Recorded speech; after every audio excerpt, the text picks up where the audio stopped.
Does Maxshine deliver with a professional DA polisher for less than 200 bucks? We'll see in a moment. I'm Tim Johnson, and you're watching Shop Tool Reviews.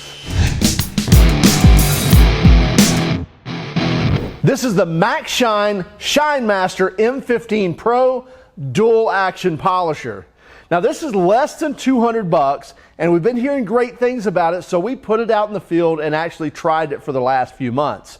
Now what this comes with is a 1,000-watt motor, which really delivers plenty of power for any situation we got into. It also comes with a 5-inch backing plate. I believe you can also run a 6-inch on it, but it comes with a 5-inch. This comes as a 5-inch tool. And the M15 designates that it is a 15-millimeter orbit. So you get a 5-inch backing plate, 5-inch pad, and a 15-millimeter orbit. They also make this in an 8-millimeter and a 21-millimeter orbit. The tool sitting in front of me is actually the M15 Pro, and it's their first series. The one we actually reviewed is the Pro 2 series, but Chase with Michael's Auto Detailing wouldn't let me have the tool back so that I could shoot this conclusive video.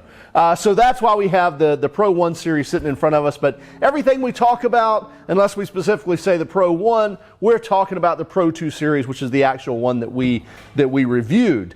Now, what does this come with? And a lot of these things have commonalities between 1 and 2, and that's why I can kind of show you on this.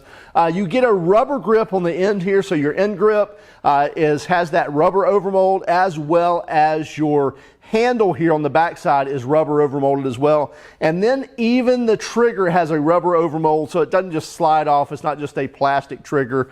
And then you also get a trigger lock, and you get this wire mesh here to protect those brushes, to protect those motors. You get a 4-meter or a 13-foot power cord with strain relief. Now I like to see this strain relief because even though it may look simple and may seem just kind of silly, that really means something, because a lot of times your power cords will break, and you won't see a break in the insulation. They'll actually break on the inside from pivoting too hard in one area. That strain relief helps this because you won't actually bend it in a 90-degree angle. It's a soft bend as you will. So I like to see that strain relief. Also like to see that 13-foot cord, not your standard 6-foot power cord or even a 10-footer, but you get a full 13 feet, so that's nice to have. You're probably still going to grab an extension cord, but still it's nice to have 13 feet on the tool itself. Now the spindle itself is actually a 5/16 inch spindle by 24 threads, so 24 threads per inch, so it's a 5/16, 24. Now what comes with the tool is, as you see it here, but you also get a D-ring handle if you want to put that on there, and of course the Allen heads to actually put the D-ring on, and then you get an Allen key for putting that on, as well as this will work for your backing plate as well. You also get some lube and even some extra brushes. This tool is going to last you a long time. It is a brush tool, but probably last a couple of years, and then you replace the brushes, which will probably be the only thing that will go out, and that should last you a few more years. Now you get all this in a nice little carry bag, and even a little baggie within that also contain like your warranty card, instructions manual, things like that as well. So kind of an all-inclusive kit ready to roll as you get it. Now let's talk about the real information. Let's talk about the performance of this machine. Where did it shine? Where did it not? Pun intended. But really and truly, powering this machine, great. No problems with saying, man, I really wish this thing had a little more power. You get a 6-speed dial here, so you can dial that in, and that's going to go to 5,000 RPMs. Down to 1's going to be like 2,200 RPM, I think. And you get a nice graph here, right here on the machine, where you can actually see the RPM and speed chart, so it kind of lets you know where it's at. You're probably just going to dial that in by feel anyway. I would say for the most part, you're going to stay somewhere between 4 and 6. Now, the variable speed trigger, let me tell you where I feel like that's a great add to this instead of just having a speed dial. Let's say I'm on speed 5 and I'm doing a big panel and I'm working that big panel on speed 5, but then I get up into kind of a sensitive area around a handle or up on a peak or something like that. Rather than having to dial back that speed dial, I can just let off that variable speed trigger and back that speed off, and then work that up around that ridge or wherever I'm at, and then I can just come back down to the main part of the panel, grab a hold of the trigger, and off I go.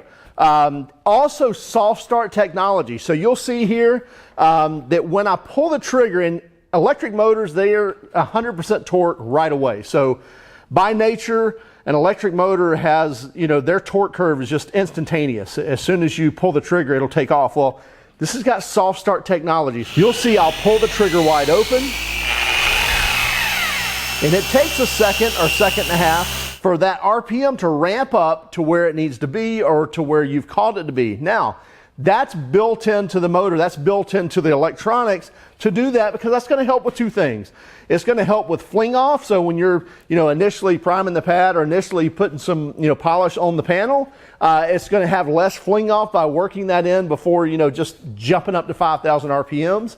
It's also going to keep the tool from wanting to kind of jump out of your hands. So I do like that soft start technology built into that with that variable speed trigger and the speed dial. Those are all nice things. So where did we see an issue? Well, we had one small one that I don't even know that it's really an issue, but it's something we did want to talk about. Now, we were using this tool, and I'm telling you, the vibration on this tool is so minimum. You can easily work this with one hand. In fact, on one of these, you can see where Chase from Michael's Auto Detailing is actually, polishing, I think it's a black BMW, and he goes from two hands because a towel falls down onto the panel, and he just, by nature, reaches off, grabs it, throws it back up, and never lets go of the throttle. And the tool doesn't go anywhere, just very easily working that polisher. And other tools don't seem to behave that way. They have more of a vibration, they have more of actually feeling that dual action effect and want to jump out of your hand.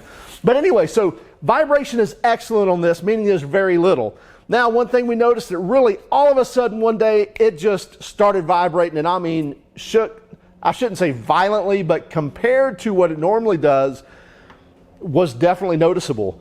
Now, we found out it was just a backing plate, so we changed out to a torque backing plate we had, and no problems whatsoever. So that's the only issue that we encountered, was that backing plate, but it wasn't a tool issue per se. It was just literally a backing plate, which you're probably it's gonna be a maintenance item anyway.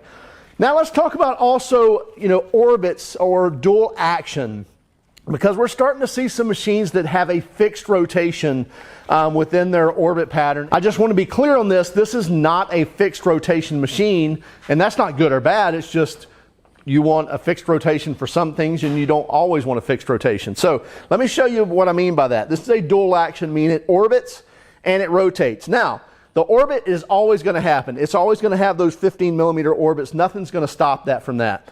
But the rotation is just off a centrifugal force. So you can see my line there, and you can see that line's going around and around. Now, if I grab that line and pull that trigger, I can hold it in one place. So it's not a fixed rotation.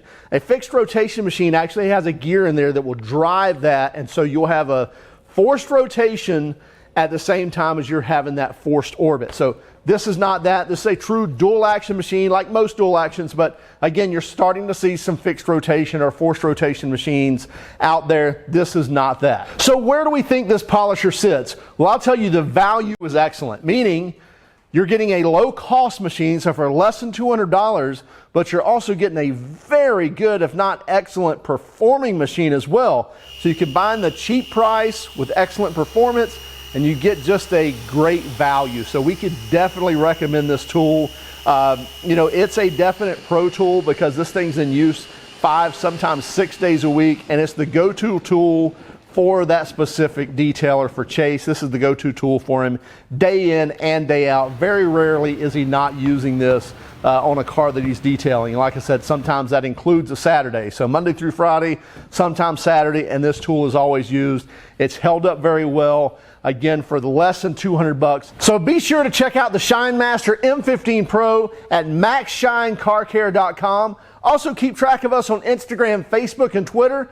Please hit that like and subscribe button if you like this video. Hit the bell notification if you want to be notified of future videos, and have a great day.